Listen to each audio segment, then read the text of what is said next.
Good morning class. तो हमारा जो ये चैप्टर है 10 है, 10वां चैप्टर है हमारा इकोनॉमिक्स का। हम लोग इस चैप्टर में चेक के बारे में लिखेंगे। चेक क्या होता है कि अकाउंट से जो धन निकालने का एक साधन है, अकाउंट से धन निकालने का साधन है या अकाउंट में रखे धन को निकालने का एक साधन है। ठीक है, चेक का टाइप देख देते हैं, कितने चेक का टाइप होता है उसको हम लोग देखते हैं। एक होता है साधारण चेक। साधारण चेक होता है, बैरर चेक होता है।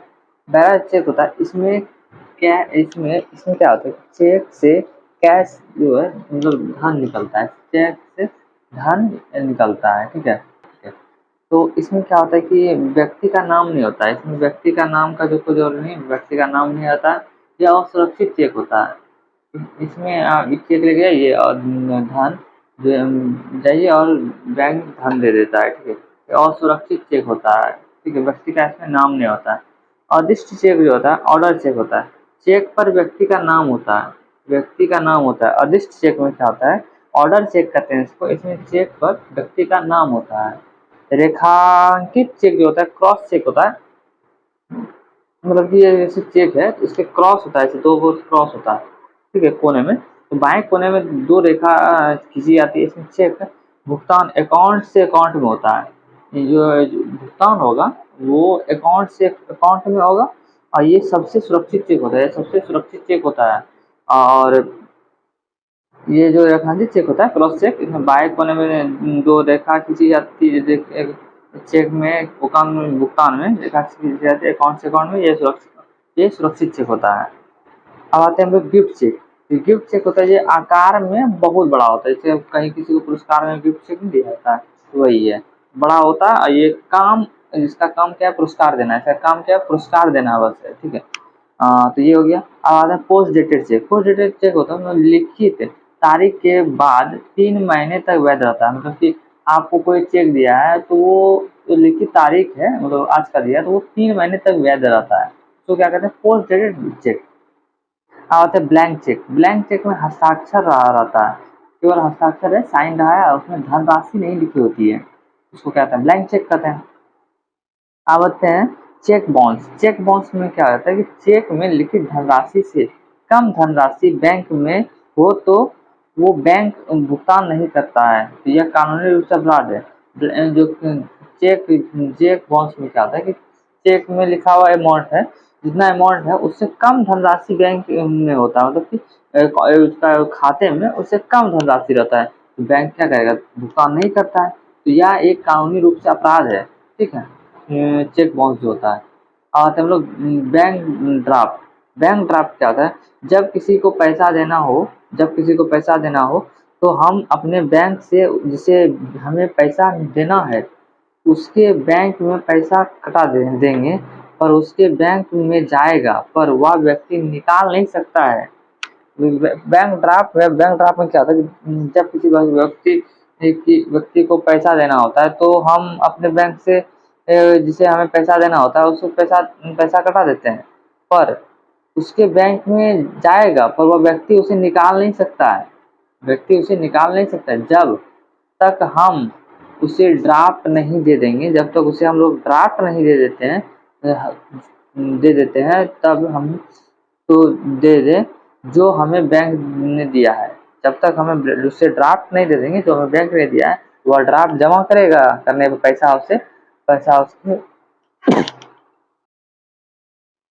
पैसा उसे उसके द्वारा दे दिया जाएगा।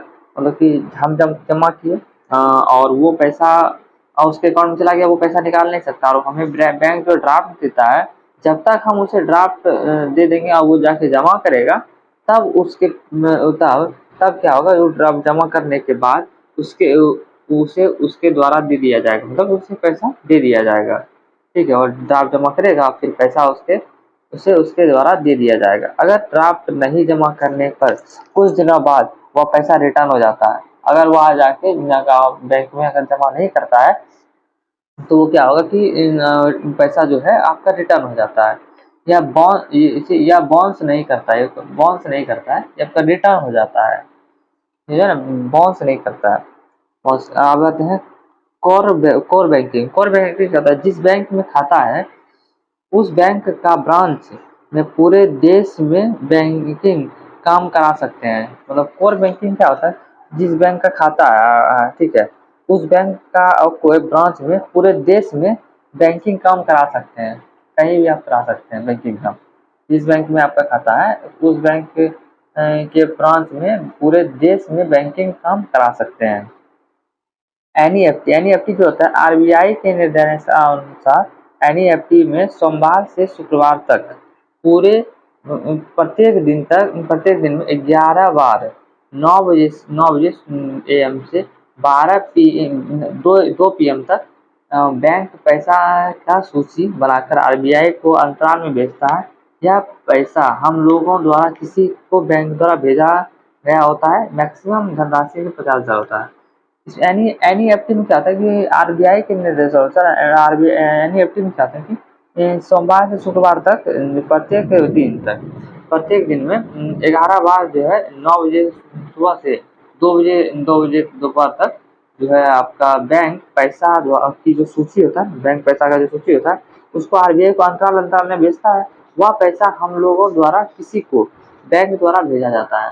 जो बैंक से भेजता है ना, तो वो भेजा जाता है 9 से 2 बजे के बीच में 11 बार भेजता है। मैक्सिमम धनराशि इसमें हम लोग 50,000 भेज सकते हैं, मैक्सिमम राशि। आरटीजीएस जो होता है, यह आरटीजीएस ये मिनिमम भेजने वाला राशि इसमें 2 लाख होता है। आरटीजीएस है, इसको भेजने के लिए मिनिमम राशि मतलब इसमें सबसे कम से कम आप 2 लाख किसी को भेज सकते हैं आरटीजीएस में। अधिकतम इसमें कोई सीमा नहीं है कि आप कितना भी भेज सकते हैं। इसमें पैसा कभी भी भेजा जा सकता है, मतलब किसका जो पैसा है आप कभी भी भेज सकता है। इसमें क्या होता है 11 बार, ठीक है। MICR कोड होता है प्रत्येक, इसका प्रयोग जो है चेक में किया जाता है, ये मैग्नेट के रूप में होता है। जो MICR कोड होता है ये इसका प्रयोग चेक में होता है, ये मैग्नेटिक होता है। कैसा होता है? मैग्नेटिक होता है।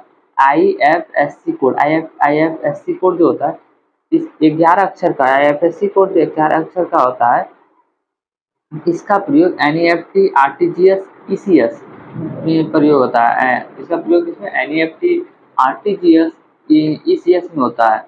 इसमें जो पहला 4 अक्षर होता है बैंक का नाम होता है। पहला जो 4 अक्षर होता है ना IFSC कोड का, उसका बैंक का नाम होता है। अंतिम 6 अक्षर इसका अंतिम 6 अक्षर जो है बैंक का शाखा होता है। और 5वां अक्षर शून्य होता है। 5वां अक्षर क्या होता है? शून्य होता है। और अंतिम 6 अक्षर बैंक का शाखा होता है। अब आते हैं स्विफ्ट कोड। स्विफ्ट कोड क्या होता है? इसका यूज 2 अंतर्राष्ट्रीय बैंकों के बीच भुगतान के लिए किया जाता है। मतलब स्विफ्ट कोड क्या होता है कि इसका यूज 2 अंतर्राष्ट्रीय बैंक, मतलब 2 अंतर्राष्ट्रीय बैंक जो है, 2 विदेश के बैंक, अंतर्राष्ट्रीय बैंक जो होते हैं वे उनके बीच जो भुगतान के लिए किया जाता है। और जो IFSC कोड होता है ना, इसका यूज घरेलू ट्रांजेक्शन के लिए किया जाता है। और स्विफ्ट कोड का उपयोग अंतर्राष्ट्रीय बैंकों के बीच भुगतान के लिए किया जाता है। ठीक है, तो यहाँ तक तो हमारा हुआ। इसके आगे देखते हैं हम लोग। ATM, automated teller machine. इसका खोज जो है 1967 में जॉन सेफर्ड वॉर्नेस ने किया था। जॉन सेफर्ड वॉर्नेस ने किया था। ATM का जो खोज है 1967 में जॉन सेफर्ड वॉर्नेस ने किया। जॉन सेफर्ड वॉर्नेस ने किया है आपका ATM का खोज, ऑटोमेटेड टेलर मशीन का खोज 1967 में जॉन सेफर्ड वॉर्नेस ने किया है। भारत में फर्स्ट ATM 2004 में भारत में जो है फर्स्ट ATM 2004 में SBI ने लगाया था, जो है कोची के झंझावर नामक स्टीमर में। ये तो हम लोग पढ़ चुके पहले भी। भारत में जो फर्स्ट ATM है SBI ने लगाया था 2004 में, कोची के झंझावर नामक स्टीमर में लगाया था। तो ATM का खोज किसने किया था? 1967 में जॉन सेफर्ड वॉर्नेस ने किया है। ATM का प्रकार देख लेते हैं हम लोग। ATM क्या होता है? इसको हम बैंक ATM, इसमें संचालन स्वयं बैंक करता है। बैंक ATM जो होता है ना, इसका संचालन स्वयं बैंक करता है। अब ब्राउन लेवल ATM जो होता है, ब्राउन लेवल ATM जो होता है, इसमें सुरक्षा अन्य द्वारा किया जाता है। अब व्यवस्था स्वयं बैंक करता है। मतलब कि ब्राउन लेवल ATM होता है, उसका जो सुरक्षा कोई दूसरा करेगा, और पर उसका जो व्यवस्था होता है उसमें क्या क्या होगा स्वयं बैंक करेगा। और व्हाइट लेवल ATM जो होता है, व्हाइट लेवल ATM, इसमें कोई बड़ी कंपनी अपना एटीएम खोलती है, मतलब कि कोई बड़ी कंपनी अपना एटीएम खोलेगी और इसमें बैंक का कोई ऐसा चेक नहीं होता है। कोई बड़ी कंपनी अपना एटीएम खोल देती है और वहाँ पे बैंक का कोई ऐसा चेक नहीं होता है। माइक्रो एटीएम जो होता है, माइक्रो एटीएम, इसमें स्वाइप मशीन होता है। इसमें स्वाइप मशीन होता है, ये बिल भुगतान के लिए किया जाता है। इसको पीओएस कहते हैं, पॉइंट ऑफ सेल। जो आप मॉल वगैरह या कोई दुकान शॉप पे जाते हैं तो वहाँ पे जो है माइक्रो एटीएम होता है। इसमें आप स्वैप करते हैं तो स्वैप मशीन कहते हैं, स्वैप मशीन भी कहते हैं। इसमें बिल भुगतान के लिए क्या होता है, पीओएस होता है, पॉइंट ऑफ सेल होता है। ठीक है। एटीएम दो प्रकार के होते हैं, एक डेबिट कार्ड होता है, एक क्रेडिट कार्ड होता है। डेबिट कार्ड क्या होता है कि स्वयं खाते में पैसा जमा या निकाल सकते हैं, स्वयं के खाते में आप पैसा जमा या निकाल सकते हैं, इसलिए 16 डिजिट का होता है। डेबिट कार्ड क्या होता है कि आप स्वयं के खाते में पैसा जमा या निकाल सकते हैं। और आपका क्रेडिट कार्ड क्या होता है, ग्राहकों पर बैंकों का पूरा विश्वास होता है और उसे क्रेडिट कार्ड देती है। ग्राहक जो है उस पर बैंक का पूरा विश्वास होता है, उसको क्रेडिट कार्ड देती है। क्रेडिट कार्ड से व्यक्ति इजीली लोन ले सकता है, क्रेडिट कार्ड से व्यक्ति जो है वो इजीली लोन ले सकता है। बैंक इसमें लिमिट तय करती है कि उस ग्राहक को 25,000 से 3 लाख तक लोन दे देती है, मतलब उसका लिमिट लगा देता है कि आप क्रेडिट कार्ड से इसलिए आप लोन ले सकते हैं और बैंक उसमें लिमिट लगा देती है कि आप 25,000 से 3 लाख तक आप उसका लगा देता है कि कितना तक वो आप लोन ले सकते हैं। आप 30 से 40 दिन तक आप पैसा ले लीजिएगा, उसका ब्याज नहीं लगेगा। 30 से 40 दिन तक आप पैसा का ब्याज नहीं लगता, उसके बाद लगेगा, बहुत ज़्यादा लगेगा। ठीक है। रुपए रुपए कार्ड जो होता है इसमें दो शब्द होता है, रुपये प्लस पेमेंट होता है, रुपी प्लस पेमेंट होता है। रुपए कार्ड क्या होता है, रुपी प्लस पेमेंट होता है, रुपीज प्लस पेमेंट होता है। रुपए कार्ड क्या होता है, रुपी कार्ड मतलब होता है एक, इसे दो शब्दों से बनाए, रुपी प्लस पेमेंट होता है, रुपये। इसका उद्देश्य है खुदरा भुगतान प्रणाली को एकीकृत करना। जो खुदरा भुगतान प्रणाली है ना, उसको एकत्रित करना है। इसका शुरुआत 2014 में राष्ट्रपति प्रणब मुखर्जी द्वारा किया गया था। इसका शुरुआत 2014 में राष्ट्रपति प्रणब मुखर्जी द्वारा किया गया था। इसका उद्देश्य खुदरा भुगतान प्रणाली को एकीकृत करना है, खुदरा जो भुगतान प्रणाली को एकीकृत करना है। ई रूपी जो होता है, ई रूपी जो है भुगतान, इस ई रूपी भुगतान में कैशलेस, इसमें ई रूपी भुगतान ये होता है आपका कैशलेस।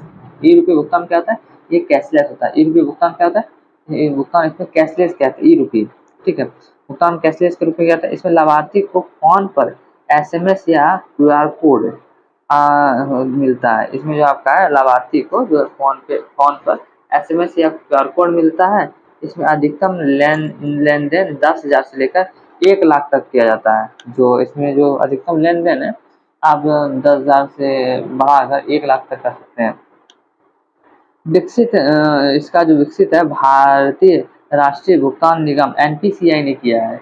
एनपीसीआई ने किया है इसका जो विकसित जो है भारतीय राष्ट्रीय भुगतान निगम एनपीसीआई ने इसका ई रूपी का भुगतान का जो विकास विकसित किसने किया है, भारतीय राष्ट्रीय भुगतान निगम एनपीसीआई ने किया है। सेंट्रल बैंक जो है इसको डिजिट बैंक कर डिजिट करेंसी कहते हैं, डिजिटल करेंसी कहते हैं। सेंट्रल बैंक डिजिट करेंसी, ठीक है। ये कागजी मुद्रा का एक डिजिटल रूप होता है।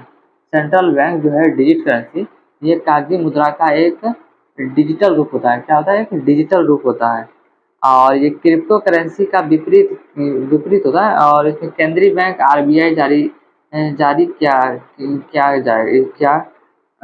गया है। ठीक है। इसमें जो क्रिप्टो करेंसी के विपरीत ये केंद्रीय बैंक जो है आरबीआई जारी किया गया है, आरबीआई द्वारा जारी किया गया है। विश्व में प्रमुख ई जो है यूपी वाले देश, विश्व में जो प्रमुख यूपी वाले देश जो है सीबीडीसी जो है, सेंट डॉलर जो है, बहामास जो है आपका विश्व का पहला देश है, बहामास ने चालू किया है। ई नेरा जो है ई नेरैया है जो ये नाइजीरिया ने किया है। और ECNY जो है ईसैनी जो है आपका चीन ने किया है। तो ये विश्व का प्रमुख जो ई रूपी वाले देश हो गया। हमारा जो है आपका ई रूपी है, ठीक है। और ये सेंट्रल बैंक डिजिटल करेंसी हो गया आपका, कागजी मुद्रा का एक डिजिटल रूप होता है। क्रिप्टो करेंसी के विपरीत केंद्रीय बैंक जो है आपका आरबीआई द्वारा जारी करता है, और विश्व का प्रमुख ये रुपये वाले देश है सीबीडीसी जो है आपका ये सेंट डॉलर बहामास ने बहामास विश्व का ये पहला देश है। और ई नरैया जो है आपका नाइजीरिया ने किया, ई सैनी जो है सैनी जो आपका अपने चीन ने किया है। तो ये हमारा जो आज का वीडियो है कंप्लीट हुआ। इसके बाद हम लोग नेक्स्ट टॉपिक जो हमारा है, तो नेक्स्ट चैप्टर है हमारा अभिसिन नदी, तो उसको हम लोग देखेंगे नेक्स्ट वीडियो में। Thanks for watching. जय हिंद।